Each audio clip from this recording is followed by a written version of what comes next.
Hey, good morning, Miss Jones. I just wanted to take a few minutes to give you some digital feedback on the lesson that I observed in your classroom on Tuesday.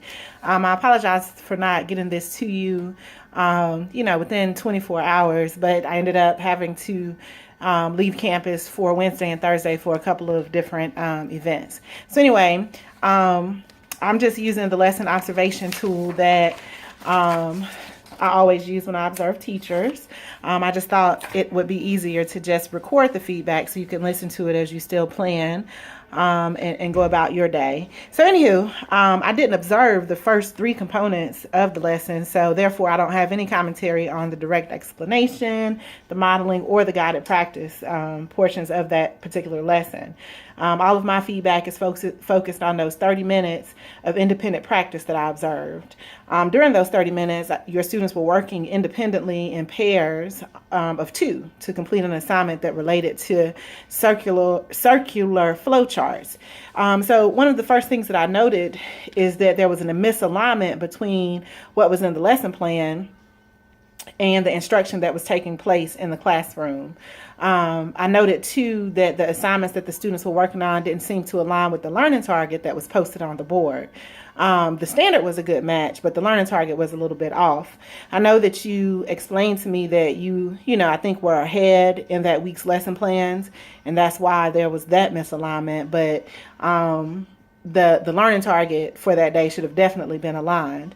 What you had written on the board for that day read that, as a learning target, I can give examples of how individuals and businesses can specialize. I could appreciate that learning target, Ms. Jones, because I know that it came, or that at least it's reflected in the language that's written into the academic achievement level descriptors for your course. That's these. You see those? Yes. And this is a great thing. You definitely want your instruction to be aligned with these achievement level descriptors. If you look in the achievement level descriptors, you'll find that learning target that I can give examples of how individuals and businesses can specialize found underneath the developing category. And so I was curious to know if your next lesson was going to kick it up a notch so that the learning target reflected more of the proficiency level, because of course we don't want our students to just be in the developing level. We want them to also become proficient. The proficient learning target for that is actually listed in here. It says, I can describe how individuals or businesses are better off when they specialize. So I hope that you hear the difference between those two. I can give examples of how individuals and business specialize, and then I can describe how individuals and or businesses are better off. So that just helps you to kick it up a notch. Again, that's right from the achievement level descriptors. And so if you don't have this, let me know and I'll make sure that you get it. While I'm on the subject of the achievement level descriptors, I want to mention that I actually found within this document the learning target that would have made your instruction more aligned.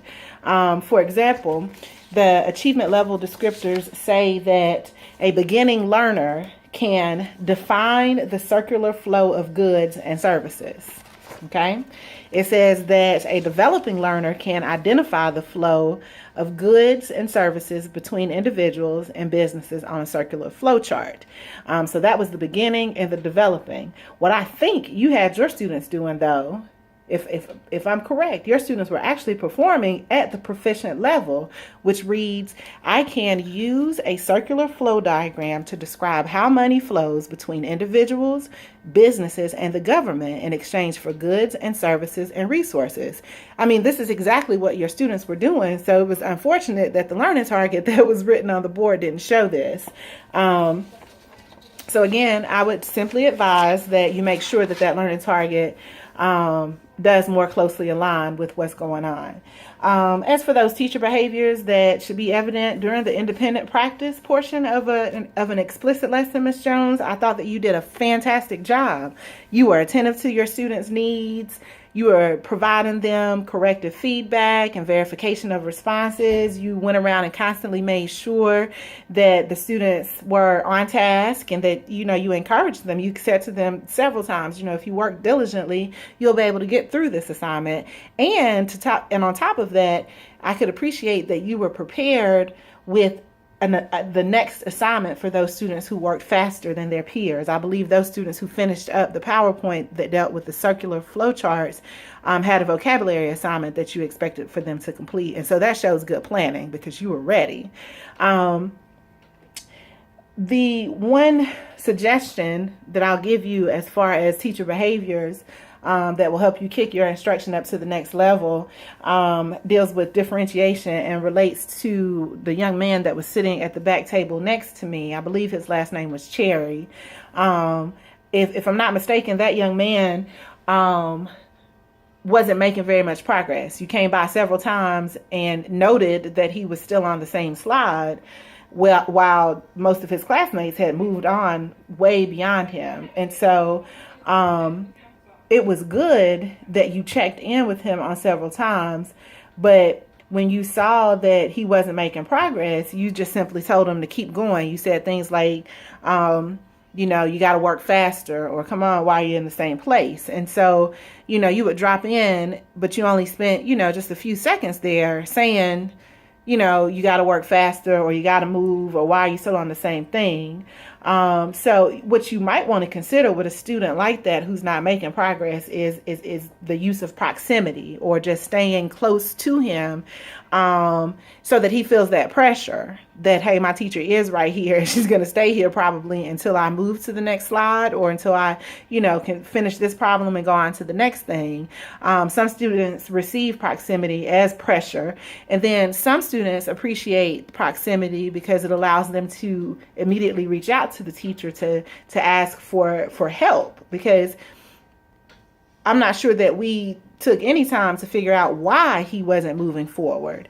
So you want to make sure that you always identify the root cause of why a student isn't progressing. And I know we think, sometimes the students are just lazy and unmotivated, but typically there's something under, that's there underneath the behavior that we're seeing. So it would have been cool to take a little time to figure that out. So you could have used proximity with that young man. And then another thing that you might consider doing when you have students like Mr. Cherry who are not making progress, you could just, sit with that student and actually say, let's do this together. When you have your students working in independent practice and they're not making progress with the rest of the class, you can sit there and take it back to guided practice with him. Again, I wasn't present for your guided practice, so I don't know what type of support you gave them as a class during that portion of instruction, but clearly he was missing something because he wasn't making any progress. And so that would have been the perfect time to say, you know what, let's do this next one together. So that would have accomplished a couple of different goals. That would have allowed him to actually make the progress, and then hopefully, if done correctly, it would have increased his understanding so that he could have made progress even when you left. So anyway, so those are just a couple of considerations. I don't want to end without just a summary of those, of a couple of glows and grows. Of course, the student engagement was off the chain. Like, everybody was engaged. Nobody was not doing anything that they weren't supposed to be doing. Even Mr. Cherry, even though he was moving very, very slow, like he didn't have his head down or anything. So I commend you on having a classroom environment where all students are engaged at all times.